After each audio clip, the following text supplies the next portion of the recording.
And on the move, we're going to bring our player and the alien together. Make sure you have your USB flash drive and that you have the step-by-step project guide nearby. In this phase, we're going to add the keyboard and mouse to the Construct2 project. We're going to start working with event sheets. We're going to create a player event sheet. We're going to create an event group, and we're going to create events for the first time that move and mirror the player. So let's get started. I'm in Construct2, and what I want to do is I want to add the keyboard and mouse to the project. In Construct2, the keyboard and the mouse are object types. So go to Object Types, Insert New Object, and choose Keyboard to add it to your project. You're going to be doing the same thing for the mouse. Once you add the keyboard and the mouse to your project, you'll be able to use them in Construct2's event system. Scroll down and add mouse as well. Insert. What makes Construct2 so easy to use is its event system. Every layout has event sheets, and you can even create event sheets that are included in multiple event sheets. So we're going to create an event sheet. We're going to go to Event Sheets and right-click Add Event Sheet. We're going to call this Player Event Sheet. This event sheet is going to store all the events that have to do with the player. And we're only going to create these events once, and we're going to be able to bring them into our other event sheets. So let's go to Level 1 Event Sheet. How would we do this? We would open up our level-specific event sheet, and we're going to right-click Include this player event sheet that we're about to put our events in. So all I do is I put my events in one sheet, and I can include them in another automatically. Write once, use often. Let's go to our player event sheet. And before we create our first event, I want to show you how to create an event group. Right-click, Add Group. We're going to call this one Movement. It's going to store all of the events that have to do with moving the player. For a description, events and triggers related to player movement. Okay. We're going to create our first event. Events in Construct2 consist of conditions and actions. If conditions are met, then actions are performed.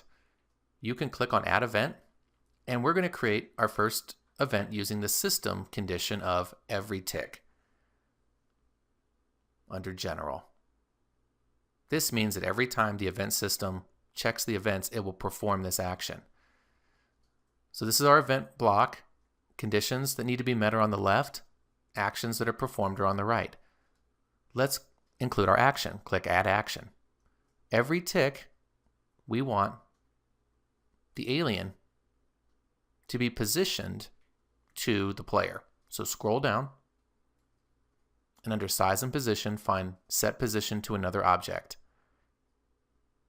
What object do we want to position the alien to? The player.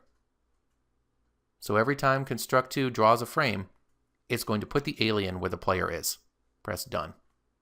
Now we can drag on the margin of our event block and pull it inside the movement event group. Let's run our layout to see what we've done. You can either do the Quick Access Toolbar or the menu. Now you can see that the alien has been positioned to where our player is, and they're kind of married together because every time Construct2 draws a frame, it positions the alien where the player is. So we're going to set the properties of the player. We're going to hide it. We're going to do something cool. Go select the player, and one interesting property you can use is called Initial Visibility. Under the Properties bar, scroll down to the player's initial visibility and set it to invisible. This is going to hide the player, but the alien will still be there. Let's play the game. Now you can only see the alien, but remember, behind the scenes, that player object is still there, and it's what your user is actually controlling. Let's add the events that use our keyboard. Add Event, Keyboard, On key pressed, and click to choose. If you hit your left arrow key, it'll choose that key and press OK. Done. So our condition is if the keyboard's left arrow is pressed. The action we want to perform is alien, and under appearance we want to mirror the alien. Press Done. Let's add another one for the right arrow pressed. Add Event, choose the keyboard. Under Keyboard, choose On key pressed. Which key? The right arrow. Click to choose, hit the right arrow key, and then press OK. and done. If the right arrow is pressed, we want the alien not to mirror. So choose the alien, and under Appearance, choose Set Mirrored, but this time choose Not Mirrored. And done. You might have noticed a little green arrow. That's a trigger. Pull at the margins and bring these event blocks into the movement event group. Let's play our game. It's kind of hard to see, but focus on the little light glare at the top of the alien's helmet. When you go right, everything's great. When you go left, the alien is mirrored. We need to create the events that make the alien's animations play. So let's add an event using the keyboard, and on key is down, choose the left arrow. And OK. And done. We're going to make this a special event block. I want you to select the entire event block, right click, and we're going to make this an OR block. This means that multiple conditions can satisfy when the actions are performed. Choose just the condition now, right click, add another condition. We're going to put in the keyboard, key is down for the right arrow. So what we're saying is, if the left arrow is down or the right arrow is down, we want certain things to happen. What do we want to happen? Let's add the action. Alien. We're going to set the animation to walk. Capital W, make sure it's inside the double quotes. So now if the left arrow is down or the right arrow is down, we're going to play the alien's walk animation. Let's see it for ourselves. Run the layout. Using the arrows, you can see the walk animation plays.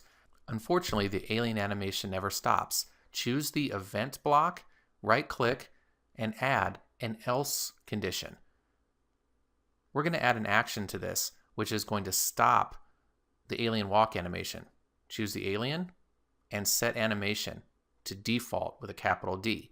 This way, if I'm not touching the left or right arrow key, it'll go back to the default alien animation, the one where he's just facing us.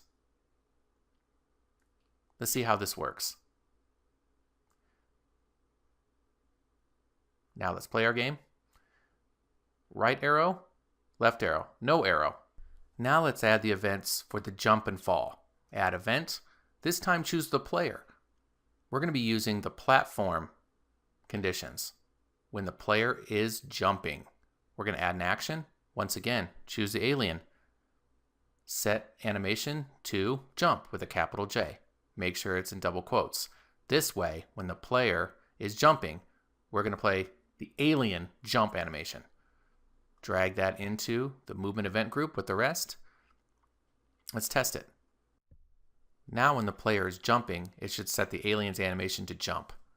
Let's do the one for fall. Let's add another event. Once again, we're using the player's platform conditions. In this case, is falling.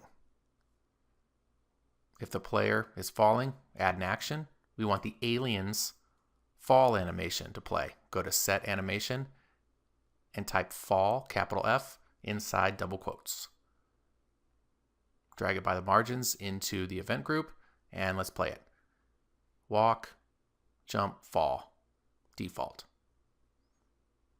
What's really cool about Construct 2 is they have something called the Debug Mode. See the little bug? It says Debug Layout. Click on that. At the bottom of the screen, you'll see there's all this information about the system and your objects. Choose the alien. You'll be able to test your code looking at the sprite animation that's playing. Notice how when you move the alien around, how our event system changes which animation is the current one, which one is playing. This debug layout is invaluable. Just as a reminder, all these events are in our player event sheet, but they're included within the level 1 event sheet. We group them all up in the movement event group. Let's save our project.